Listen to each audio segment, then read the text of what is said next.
प्रिय सज्जनों, L4, L5, L5, S1 इत्यादि डिस्क प्रॉब्लम मसाज द्वारा सही और सुखमयी हथकंडे मसाज के द्वारा उस्ताद सीखे हुए तरीके से विविध स्थानों में काम कर रहे हैं। साथ ही में इन्होंने कई भाइयों के जीवन भविष्य के लिए संतुष्टपूर्वक निष्काम होकर के अपनी प्रवीणता कर्म के द्वारा जो कि डिस्क प्रॉब्लम को सही कर दिया है।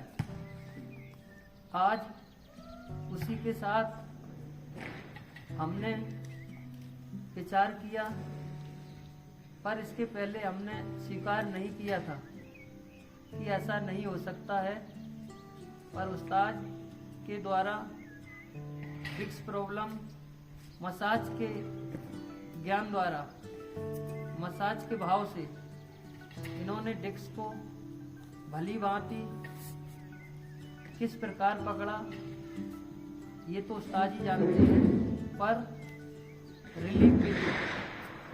पर हम ये नहीं कहेंगे पूर्ण रूप से रिलीफ मिली। हाँ, इसी प्रकार कुछ दिनों तक मसाज के सहमत से लगातार अभ्यास कराते रहना या करते रहना तो नहीं हो सकता है, पर कराते रहना तो डिस्क प्रॉब्लम की अवश्य रिलीफ मिलने की संभावना उत्सुक हुई है। साथ ही में योग्यतानुसार ये अपने हाथों से कुछ इंसान की एक तहजीब और तरतीब और कुछ सहानुभूति, कुछ आशीर्वाद, कुछ गुरुओं की कृपा, साथ ही में निष्काम भाव की सेवा के तत्पर इत्यादि आहुति देते टाइम इनका ध्येय, इनका मन एक चित्त यही रहता है कि हम जनमानस में रह करके अपने शरीर द्वारा, अपने भाव द्वारा दूसरों का कष्ट हरण करें, यही प्रयास है इनका। तो सज्जनों, बात बहुत कुछ है।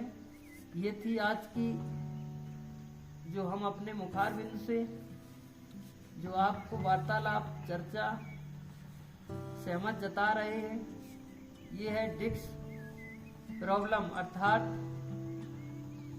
कमर की प्रॉब्लम, दर्द इत्यादि। तो ये हमारे भाई भ्राताश्री अपने ज्ञानोत्सव से परिणत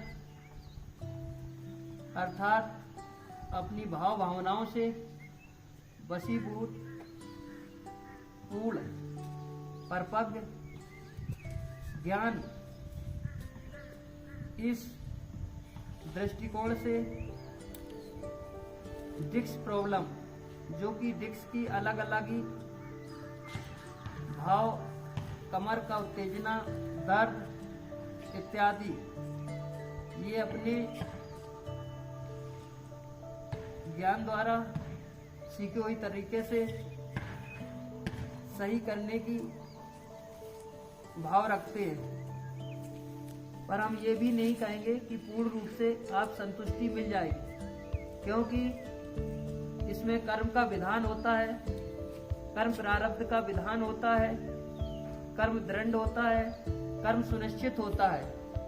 किसी को हाथ लगने की बात होती है, कोशिश वैद्य यही करता है कि हमारे हाथों से सभी सही हो जाए, पर किसी कारणवश जो पाप इतना परिपक्व हो जाता है, इतना भारी हो जाता है, जो कि दुख का जो कारण बनता है उसको भोगना ही पड़ेगा।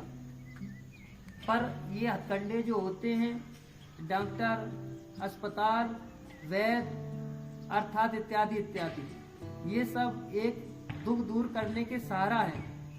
पर हर आदमी, हर जनमानुष दुख को दूर करने के लिए दवा तो अवश्य ढूंढता है,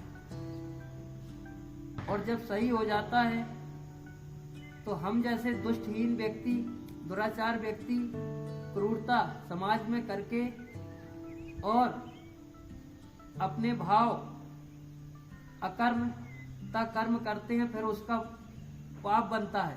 पाप तो भोगना ही पड़ेगा। फिर भगवान से निवेदन करेंगे, गुरु से निवेदन करेंगे। निवेदन करने से कुछ नहीं होता, उसको भोगना ही पड़ेगा। और साथ ही में सुखपूर्वक, आनंद पूर्वक ये समझ के ये किया हुआ कर्मों का जो पाप है वो हम थोड़े में ही भोग रहे हैं। नहीं तो इसका जो कर्म हम लोग किए हैं उसका दृढ़ सुनिश्चित जो ईश्वर प्रकृति करती है वो बहुत कम देती है।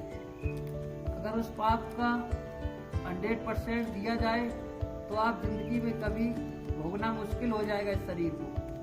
तो प्रिय सज्जनों, ये मेरी वार्तालाप एक धर्म के प्रति भी सहानुभूति जता रही है, साथ ही में आपका दुख दर्द किए हुए कर्मों का फल वो जो भोग रहे उसको भी, जो यातनाएं, शारीरिक यातनाएं हैं, उनको भी सुख और शांति, आराम पहुंचा, वैद्य द्वारा आराम पहुंचाया जा रहा है। पर ये ना समझ लें कि वैद्य द्वारा अर्थात किसी संस्था द्वारा, अर्थात किसी डॉक्टर के द्वारा आप ठीक हो गए हो, जड़ी बूटी इत्यादि, फिर हम वही काम अकर्म, अधर्म, क्रूरता शुरू कर दें। यहाँ से सतर्क हो जाना चाहिए। और ध्येय वैद्य का, साथी में जो पीड़िता है, दोनों का ध्येय एक धर्म की भांति स्वभाव होना चाहिए। इसी के साथ में क्या नाम है, घोष सर जी, जो बड़े भाविक, प्रेममयी, श्रद्धा भाव से कोशिश करते हैं कि हमारा दुख दर्द प्राणी हमारे हाथों से सही हो जाए। इसी के साथ में सभी संसारिक भाइयों को, मृतलोक वासियों को घोष तरफ से सभी को प्रणाम करता हूँ।